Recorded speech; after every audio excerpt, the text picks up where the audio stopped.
Stephen Murphy was born in West Virginia, USA.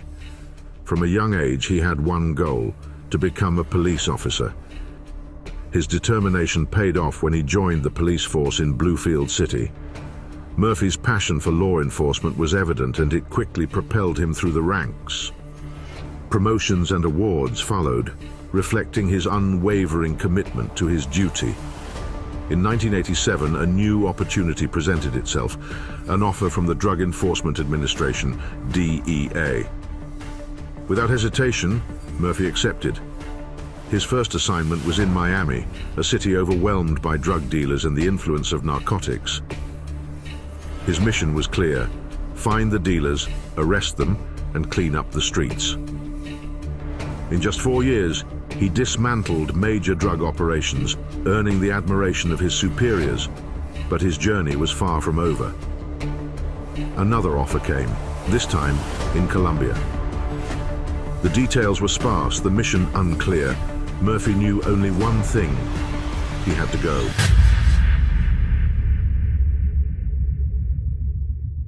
Upon arriving in Colombia, he sought answers from the American embassy, but the true target remained a mystery. Then a name surfaced. Pablo Escobar. Pablo Escobar. Pablo Emilio Escobar. Pablo Escobar. Pablo Escobar. Yo soy Pablo Emilio Escobar Gaviria.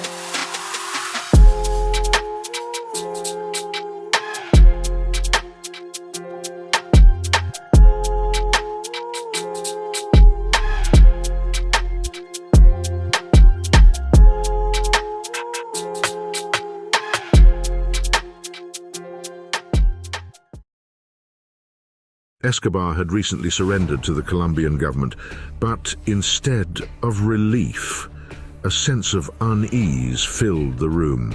The officers knew this wasn't the end of the story. Something about Escobar's surrender felt off. Senior officers met with him and found no immediate threats. For the government, this seemed like good news. But then came Escobar's request. He wanted to build his own prison. The prison, known as La Catedral, was no ordinary jail.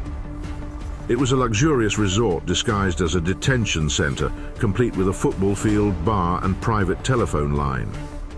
The Colombian government, with no better option, accepted his terms. However, Escobar's drug empire continued to thrive.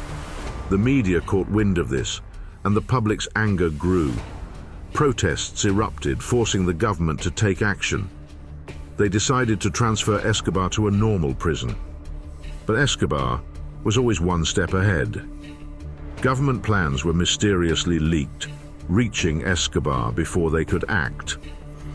When officials arrived at La Catedral to move him, he had already vanished.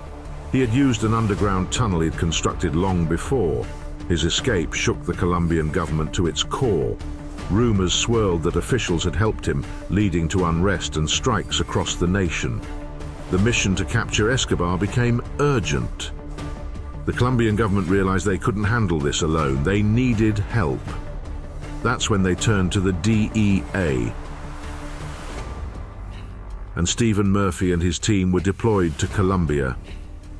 This was the biggest mission of Murphy's career, and he made a vow. He would capture Escobar, dead or alive.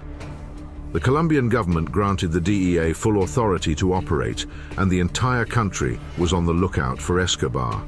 Houses were searched, phones were tapped, and every lead was followed. Finally, a breakthrough came. A phone call traced back to Medellin, Escobar's birthplace.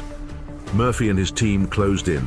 They identified a building, and with a team of 8, they stormed it. Inside, Pablo Escobar and his bodyguard were waiting. As soon as they saw the police, they fled to the rooftop, jumping from building to building. The officers knew they couldn't let Escobar slip away again.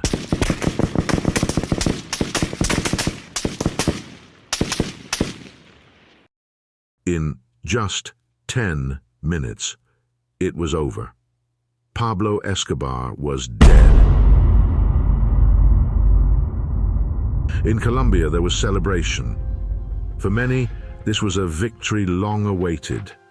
Yet, even in death, some still clung to the myth of Escobar as a modern-day Robin Hood,